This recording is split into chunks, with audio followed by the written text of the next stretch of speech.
Adio lagunok, ongi etorri berriro kabalara. Eta gaurkoan, ikusko gero zeinan itzengo du gaia, baina lehenengo aurkeztuko gure bi super gonbidatuak. Gaur gurean ditugu Sugoi eta Izar. Venga, txalo bero bat. Gure buruari. Ongi etorri gure plato super berora, ez dakit kontatu zareten, baina kriston beroa egiten duen barruan, ez da? Bueno, epel, ez? Epel ez, hotza egiten du hotza handia. Hemen behar dira bazkidetza batzuk gehiago. Eskerrik asko, entzun duzue Izar, kasu egin. Hasiko gara, zuen buru aurkeztu ezakezu ez, nor nahi du hasi? Hasitu. Ni Sugoi naiz, zer esan dezaken ditaz, 25 urte ditut, Iruñan bizi naiz, baina herri txiki batekoa naiz, Arruizkoa. Eta orain, banabil Euskal Herrian euskarazen tope, eta baita ere Gazte Euskaltzalen sarean, eta beste saltsa batzuetan ere bai. Eta zu Izar? Bale, ni Izar naiz, Donostiarra, 27 urte ditut,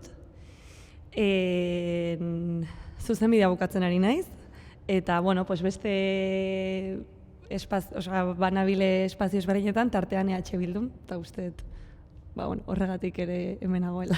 Hor dago hemen militantzia esparru ezberdin batzuk. Supone gustatzen aurkezpenak zen apur bat klasean egiten dien bezala, kaixo ni dakit horra, eta kizat urte ditut. Eske foko hauekin, bizika, olaiteko modua. Eta zen uste horri zeate, gogotxu? Ni torri naiz pixkat, tentxo, elurragatik hor bidean, harrapatu nahu, kasi Iruñetik Donostiraino, bota eta pixkat hor. Eta gero hemen aparkatzeko problema, baina Eta nola egin duzu lurrarekin aurrera egiteko? Nola egin dudan? Aurrera. Pixka mantxoago joan eta aurrera. Ez egon biderik moztuta edo? Ez, moztuta ez. Gaizki baina moztuta ez. Lurra. Eta sorpresa handiena da Donostin ere elurra egiten duela. Ja, ze fuerte, nik ez duen sinisten. Pentsatzen bertan bera gelduko zela hau, esan bardet. Nik ere ez gainean, zer dia, 4 urtero egiten du elurra Donostin uste dut, eolako zerbait. Bai. Ez dakit horian egin duen estadistika. Estadistikak. Baina ez duen espero ez da Donostia etortzea eta ostia, elurra egiten du. Bai, nik hori espero nuen hemen sartuta, egongo ginela bero-bero eta ez da horrela izan. Kalefakzio bat behartugu mesedez, urrengorako ekarri guzu kalefakzio bat, otoi. Eta 40 minutu roken egon zela esan ditxo batek, Izar? Bai. Ondo pasada? Bueno, bai. Ez naiz ni oso formatu horietakoa, Dirua presoi eman diezu. Bai, ekarpena egin genuen, eta, bukatu genuen DJ-ak zeuden karpan, kontzertuak, ni idea. Orduan, zen mozortan amairu?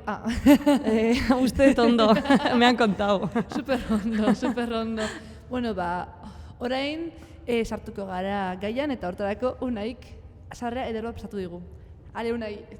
Estrategia politikoa, zer da estrategia politikoa? Esan dezakegu dela mugimendu politiko batek helburu batzuk lortzeko marrazten duen bide horria, ez? Baina egia da bide horretan batzutan badaudela gatazkak edo korapiloren bat agertzen direla, ez? Adibidez, estatu propio bat helburu izanik, gaur egungo egituretan eraldaketa edo aldaketarako bide bat marraztea. Ta egia da hemen bi galdera ditugula, ez? Kontraesana edo estrategia. Batak bestea kaltetzen du edo batak bestea elikatzen du. Badakigu eta argi dugu gure helburua boterea eskuratzea dela, baina egia da batzutan oso posizio ezkorretan egoten gerala, ez? Eta gauzak diren bezala, alternatiba lana egiten lortzen da, eta ez denatazke jatzen. Eta eskubide urraketa suposatzen duen errealitate bateia alternatiba bat aurkeztea edo horri aurre egiteko lege bat eratzea, hori sistemari saltza da, ez da? Karo, dira gauzak ez irautza egin eta gero dako utzi daitezkenak. Galdera asko ditugu 20 minutu eskaserako, baina asko gustatzen zaigunez, gaurkoan klaken beste meloi bat irekiko dugu. Hasi baino lehenago, oroitu nahi ezuet guztiei, geruzakek beste bi atal aurkeztuko dituela Laister. Lehenengo izangoa boterea atala Gasteizen, ZAS espazioan martxoaren 2an, eta bestea sormena atala Tuteran, martxoaren 24an letras a la taza liburu dendan. Beraz, adi egon eta jun zaitezte aurkezpen horietara eta bertan parte hartuko dute Aimar Josuek, Iruri Altzerrekak, Lide Crespok, Netzanet Iriartek eta Unai Riberak. Beraz, orain hemen dituzue boterea ataleko irudi batzuek eta gozatu ezazue. Boterea zari bagara eta ongiaz eta gaizkiak, nik aurreneko gauz esango nukena, botera amorala da. Edo niri bakarrik interesez zait boterean modu amoral batean pentsatuz, ez? Ez ongiaren eta gaizkiaren parametro horien barruan. Hau, konfusioa kuriosoa iruditzen zaiz, asko hitz egiten dugu boteretzeaz eta alduntzeaz, baina gero ematen du boterea txarra dela, orduan zergatik nahi dugu boteretu, gauza txarra izango balitz, ez?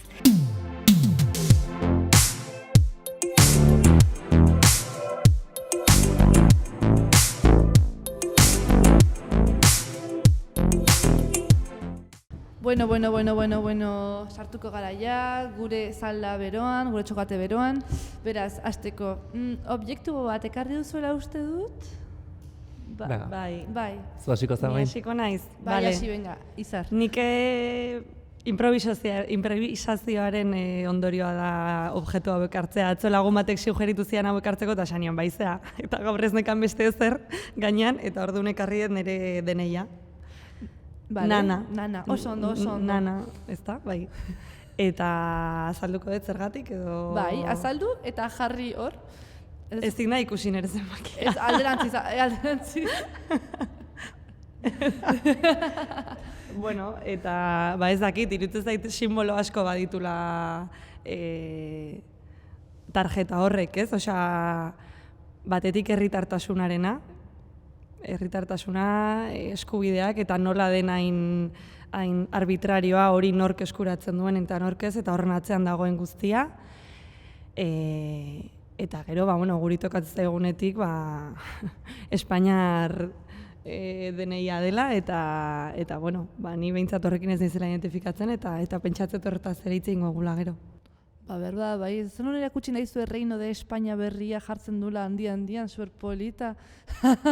Ez du jartzen? Ez dakit, hau nahizkoa den. Jarraitzen du indarrean egoten honek, Bai, hau berrietakoa da nik uste, ez? Ez dauzka 3 bandera. Dauka bakarra, bai, egia da. Ez da berrietakoa, nik daukat 3 banderakin. Nan berrian gainera jartzen du Reino de España. Argi geratzeko? Egia da. Nungoak gara. Ez nahaztu. Oso ondo, utzi hor gure altar politean. Noizbait behar bada jaurti egingo duzu zorionez nan hori ez? Espero dezagun. Bueno, a ber, ikusiko dugu. Mila esker izan. Eta zu gaizuk zekarri duzu? Izan daitezke osagarriak ez? Ekarri dut txiskero bat, Euskal Herrian euskaraztekoa, pixka propaganda egiteko ez? Esan zeniaten hori objektu bat ekarri bartzea, eta pixka propaganda. Eta mandaldio gulzu, ez? Pixka gero baiko parlamentario bat ateratzen bideo batean mozten, egin ezakegu bersioa. Edo, pixkat pentsatzeko, instituzioei zu eman behar diegun, edo ez, edo beste zerbait eman behar diegun, edo zertako erabili dezakegun. Mila esker, oso interesgarria, eta egia esan badiera komplementarioak, ez? Emateizuko goiteko, sua eman nan hori. Mila esker zuen objektuen gatik. Ematen dute, improvisazioarekin, baina azkenan apurat telepatiko eta guzti gehatu da zuen artekoa, ez? Neko komplementario, bai. Bai, lehenengo galde autoko dizut orduan, hausnartzeko. Zer da kalea kontuan hartu gabe jokatzen duen botere instituzional bat? Hau da, kalea gabe funtzionatzen duena. Balago baten bat, edo kalea kontuan hartzen da beti, edo nola dijoa hori? Nik uste dut, kalea kontutan hartzen ez duen instituzioa, aparte tirania, antidemokratikoa eta bar, bada gutxi gelditzen zaion zerbait, ez? Azkenan, zuk ez baduzu entzuten, herri mugimenduan egosten dena, kalean egosten dena, lehenago edo beranduago botako zaituzte hortik, fijo, eta, pixkatu, hori. Bai, nik esango antzeko zerbait esan behar nuen, niretzat aukera galdu bada. Herriarekin batera ez dijoan instituzioa, galdetu bezu aber baten bat ezagutzen dugu, nik uste asko ez, gehienak. Baina normalean herriarekin batera ez doan instituzioa atzetik joango da, ez? Iruditzen zait herriak jartzen dituela ritmo batzuk eta horri entzuten ez dion instituzioa seguraski zaharra izango da eta atzean geldituko da. Orduan esan nahi duzute, garrantzitsua dela kalean garatzen dena entzutea eta aplikatzea apur bat instituzioetan ez da. Bai, hombre, nik uste ezinbestekoa dela, egia da, esan dugu instituzio asko gaur egun kokatuko genituzkela hola funtzionatzeko modu horretan, egia da baita ere gaur egun dozein koloretako instituzio eta alderdiek esaten dutela herriari entzuten diotela, ez? Baina nik uste entzute ariketa hori ezin dela vertikalean izan, ez? Eta ezin duela instituzioak erabaki, bueno, momentu honetan irekiko ditugu udaletxeko ateak eta entzungo dugu. Izan behar dela harreman bat, jarraikorra eta parekoen artean ematen dena bestela, ba ez da efektiboa. Ebaluazio jarrai bat bezala, pixka bat, ez etengabeko ebaluazio jarrai bat instituzio. Hori da. Eta ez, eta orduan horregatik, zergat da garrantzitsuak gaur egun kalera ateratzea, ez da? Esan nahi dut, azkenean baitugu hainbat adibidez, azterketak euskeraz, feminismoa eta horrela, eta horiek egiten dutena da, gero instituzioi apelazio bat, hori nola ikusten duzue? Nik uste dut beti dela garrantzitsua kalera ateratzea, baina orain ikusten ari garen injustizien eta zapalkuntzen, ez? Indartzearekin mundu mailan, Euskal Herri mailan alde guztietan oraindik garrantzitsuagoa, ez? Ze, egia da kaleak azken urteetan modu ezberdin batean aktibatu direla. Baina, birpentsatu behar dugu, ez? Baitare nola aktibatu behar dugun kalea, eta sareetan ere badugu beste erronka bat, sareak ere badira kalea, privatizatutako kaleak, baina badira kalea. Eta ikusi behar dugu nola aktibatu eta nola indartu gehiago eragin alizateko ikusten ari gara, gure eragina ez dela nahikoa eraginkorra. Guztiz ados. Eta nik uste ezinbestekoa dela, ez? Azkenean, eraldatu nahi eraldaketa prozesu batean daude lerro desberdinak, ez? Dago egiturak aldatu beharra, baina dago ideologizazio lan bat eta baloreak, ohiturak aldatzea, eta hori instituzioetatik akonpainatu daiteke, baina hori egiten da beitigorako logika batean, eta nik uste kaletik, ez duk esan dezun bezala, kalea oso modu zabal batean ulertuta, ez? Batzutan esaten da, kalea galdu ditugu, espazio askotan dago eraldaketa, sare sozialak, o bestelako sareak, eta guztietan egotea ezinbestekoa da. Noski esan ez kale, baina hori apur bat zer da kalearen definizioa. Esazu kale izan etekela espazio pribatu bat, dela Twitter, Instagram, sare sozialak, baina zer aigea, zer buruzak, herriari buruz edo? Hor pentsatu beharko ginuke, ez? Baita ere, sareak ze modutan diren kalea eta ze puntutaino hor dauzkagun aukerak eragiteko zenbateraino, eta berpentsatu beharko ginuke baita ere, igual sare propioak edo sare libreak edo indartzean, ez? Ze azkenan hor eragiten saiatzen ari gara, baina horiek jabe badute eta jabe horiek jartzen dituzte arauak, joko arauak, eta gero nik uste dut baita ere falta dela txiskeroa baita ere ekarri dut, ez? Kalea egia da, kaleara jende asko atera dela, ez? Azkeneko urtetan, baina pixkat txinparta pixkat falta zaigula, ez? Eta jendea ateratzen da baina ikusi behar dugu nola, lehen esan dudana pixkat, nola eragin gehiago, eta nola izan eraginkorragoa kalean. Eta orduan gehiago eragin behar da kalean, eta nola horren bidez lortu aldira aldaketak, nola egin aldira aldaketak lortzeko, edo adibidez aldaketa legalak lortzeko kaleetikan, zein baude adibideak horrenak, edo nola ikusten duzu hori, edo txinparta hori sortzeko adibidez, gero horrek ekarri ezakena aldaketa legala horren ostean? Hombre, nik uste, azken hilabetetan mugimendu handia egon dela lege berrien inguruan, eta eztabaida asko, baina badirela adibide bat, bere gauza guztiekin, baina translegea aipatuko nuke, ez? Eta hor egonda salda handia kalean, eta nik uste presio handia, eta horri hobeto edo okerrago erantzuten dion legalitate berri bat edo prozesu bat, eta nik uste badela jorratu behar den bide bat, osea, behar dira oinarri legalak, aldarrikapenek ezin dute aldarrikapenetan gelditu. Osea, hori da aldarrikapenaren ambizioa, zerbait eta materializatzera iristea, eta nik uste oinarri legalaren eta oinarri juridikoaren ambizio hori ezinbestekoa dela, ez bakarrik, baina hortatik ere pasa behar dela. Bai, ados horrekin. Eta nik uste dut baita ere lege bat, epe motzean, esaten zinun, epe motzean legeak aldarrikatu behar ditugu, gure bizitza arlo edo ardatz ezberdinetan duinago egin dezaketelako legek, baina aldi beran ezin dugu ahaztu lege horiek ze oinarriren gainean dauden, ze oinarri politiko eta ekonomikoen gainean dauden eraikita, ez? Gaude bi estaturen menpe, ez gara buru jabeak, eta gainera gaude sistema kapitalista heteropatriarkal baten barruan, eta guzti hori legeen bidez bakarrik ez dela aldatuko. Esken niretzat, klabea hor dago, esan dezun hortan, legeen bidez bakarrik ez da aldatuko. Baina, urratsak ematen jun daiteketan niretzat bada kompatiblea, bada bateragarria sistema zalantzan jartzea, baina era berean jutea, lorpen txikiak edo urrats batzuk ematen, eta urrats baten atzetik dator bestea, ez? Eta aldarrikatzen, honekin agian ez da nahikoa, baina pixka bat gerturatzen gaitu. Azkenan legek tresna bat bezala, ez? Erabiltzea, ez? Legek tresna bat dira, edo medio bat dira aldaketa horiek gertatu alizateko, edo.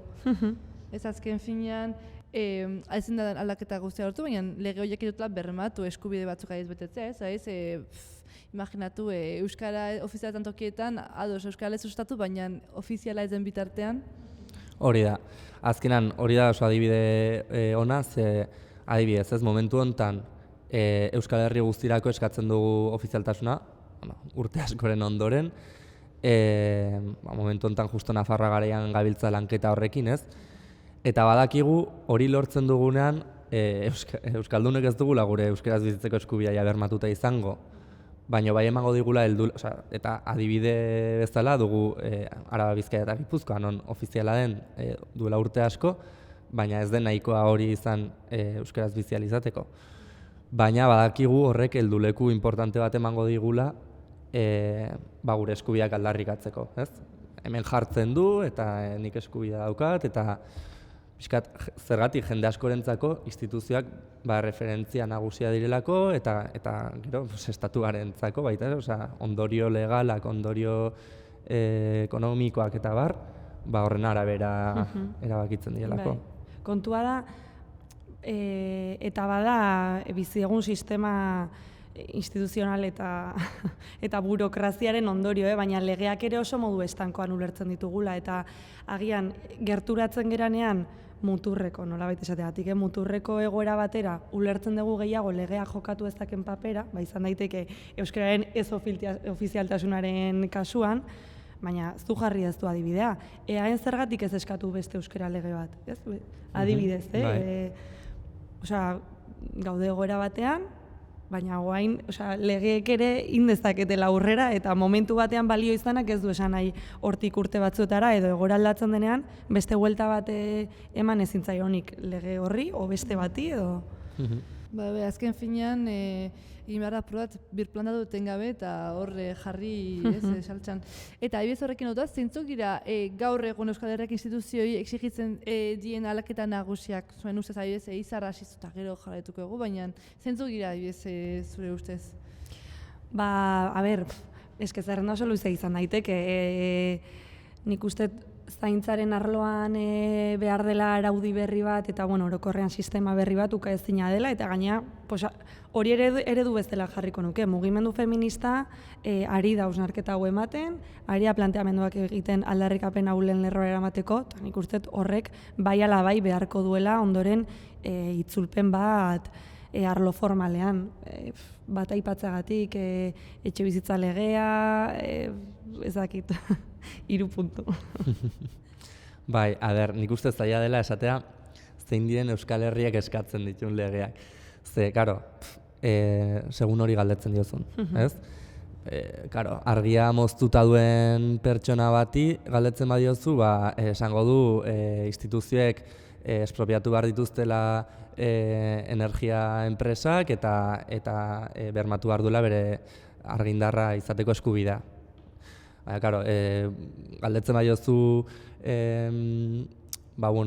euskaldun bati beste arloetan olako beharrik ikusten ez duena, esango du ofizialtasuna edo euskara lege berria edo hezkuntza euskaraz izateko Orduan, claro, interes eta lehentasun maila ezberdina daude. Orduan, claro, hor lehentasuna jartza beti zaila da, baina bai uste dut saiatu behar garela gerozta gehiago borroka ezberdinen arteko sinergiak, elkarlanak eta loturak bilatzen. Bai, apart intersekzionalitatea, hitza hori apart denek bate egitea. Azken finean, testu inguru bakoitzak edo beste eragingo du zure zein izatea. Eta beste euskararekin zein da urgentziazko neurria Euskal Herrian? Momentu honetan, eztabaidan dagon hezkuntza legeak, asko ukitzen du euskararen gaia. Azkenan, euskararen bizi berritzaren zati garrantzitsu bat edo garrantzitsuena espaldin bada, hezkuntzatik etorri da. Hezkuntza sistematik, bere gabezti eta arazo guztiekin atera dira euskaldun berri kopuru gehien. Eta, hor ikusi dugu, hasteko esan barra da, eztabaida hau dagoela mugatuta 3 probintzitara, baina Euskal Herri guztian eman beharko ginukela, eta pixkat nazio ikuspegi batekin hartu beharko ginukela. Argi eukita baita ere ze muga dauzkan, da lege autonomiko bat, eta Espainiar Estatuaren barruan kokatzen dela. Baina hor adibidez, aurkeztu zuten zirriborro hortan, agertzen da B2 mailara iritsi beharko liatekeela ikasle guztiak derrigorrezko hezkuntza bukatuta gero, eta hori oso ongi dago, baina ez da agertzen nola, ikusi dugu azken urtetan ereduak gerozta zailtasun gehiago ditula euskalduntzeko. Ikusten dugu eskolatik kanpo gerozta espazio gutxiago dauzkatela umeek eta dauzkagula gazteek euskaraz bizitzeko, eta hori lege batean idatzi daiteke, baina gero jarri behar dira neurri materialak, zehatzak, hori egi bihurtzeko. Bai, azkenan lege ezartu behar da hori dana. Ari gara benara izaten legeak ora arautu ezakitzer, baina evidentea badagoela desilusio moduko bat instituzioekiko edo legeekiko. Zer eragiten du paseitate horrek? Eta zuek uste duzu asko dantzun da, eskuin muturari mesede egiten diola instituzioekiko mesfidantza hori politikari guztiak txarrak dira, erakundeak ez dutetako balio diskurtso horrek?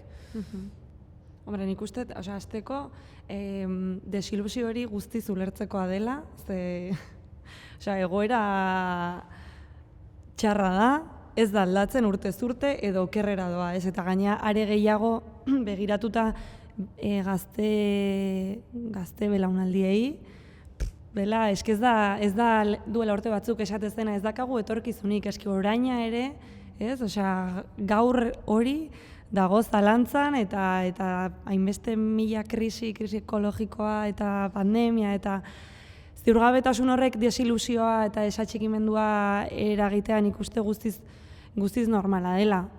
Gero batzutan haserrea hitz egiten dugu eta azten zaigu historikoki haserrea, desatxikimendua, desilusioa kapitalizatzen erregeak izan dela eskuina.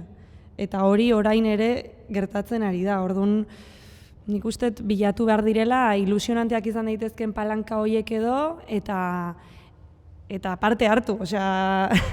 Abstenitu daiteztela besteak. Abstenitu dadila eskuina. Guk egon behar dugu boterea egon daiteken espazio guzti horietan eta ezin dugu gutxi sartzen. Baliabideak nazionalizatu apur bat, ez? Bai, adibidez. Bai, argi dago, diskurtso horrekin bultzatzen dena da hori, ez dago posible aldaketarik sortzea, ez dago alternatibarik, eta hori dago super errotuta kalean, eta gure inguruko jende gehienarengan, eta askotan gure buruan baita, Eta orduan, bai aurre egin bartzaiola diskurtso horri, baina egia da ez dela nahikoa, guk borrokatzea eremu elektorala bakarrik edo, ez? Ez, karo, parte hartu behar da, bai, baina, karo, beste irudikatu behar duzu, sortu behar duzu, jendea bultzatu behar duzu beste alternatiba bat, beste benetan balio diguten instituzio batzuk lortzeko borrokatzera, ez? Egia da, instituzio hauek neurria handienean ez digute balio. Hor daude, eta dauden heinean hor eragin behar da, baina egia da, aurrera begira, asmatu behar ditugula, behar ditugun instituzioak.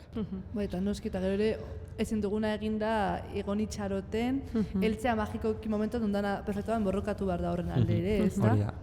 Eske nik uste aldarrikatu behar dena justo dela hori, politika egitea, baina politika ulertuta modu zabalenean eta konprometitzetik zure inguruarekin, ez?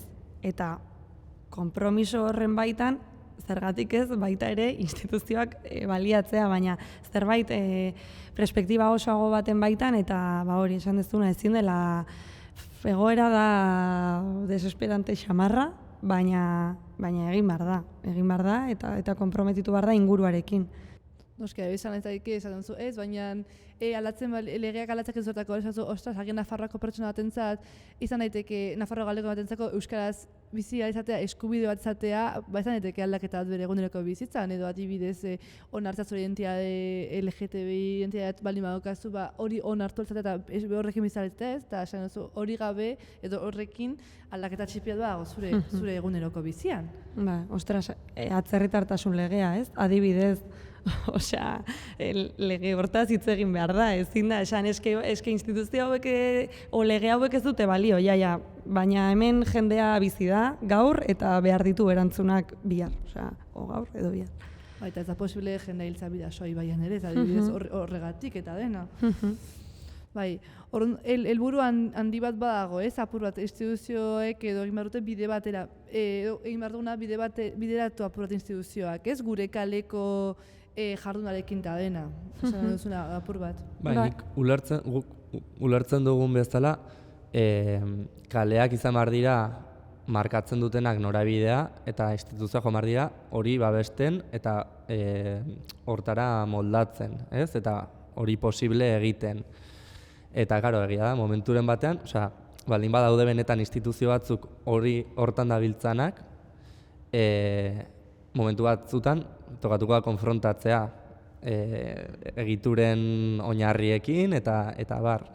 Baina bide hori nik behintzat ulertzen dut egin behar dela. Baina horregatik da hain beharrezkoa elkarlan hori, baina elkarlan ez hainbeste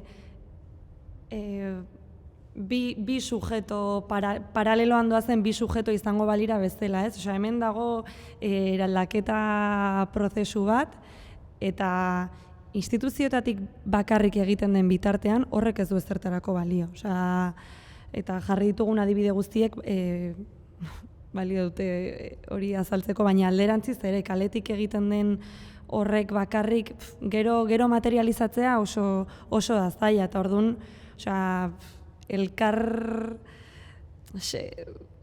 ez dakit nola esan, etengabekoa izan behar dela elkarrukitze hori, eta ez hainbeste noizean behin bat egiten duten bibide paralelo bezala. Irudikatza purat puzle bat osatzen jutea bezala denok batera, ez pieza hau, bestak beste pieza hori, eta horrela osatzea denok nahi dugun helburu handi hori, gutxinaka, ez? Bai, egia da zaila dela, eta alderdiek, urtetik behin mantendu behar dutela, handitu behar dutela bere ordezkaritza, eta egituraren biziraupenak batzutan hipotekatzen duela edo alde batera uzten duela herri mugimenduaren aspirazioa edo orduan hor asmatzea ez da inerresa. Ez da puzle... Neri alare iruditzen zait batzutan aipatzen, harinez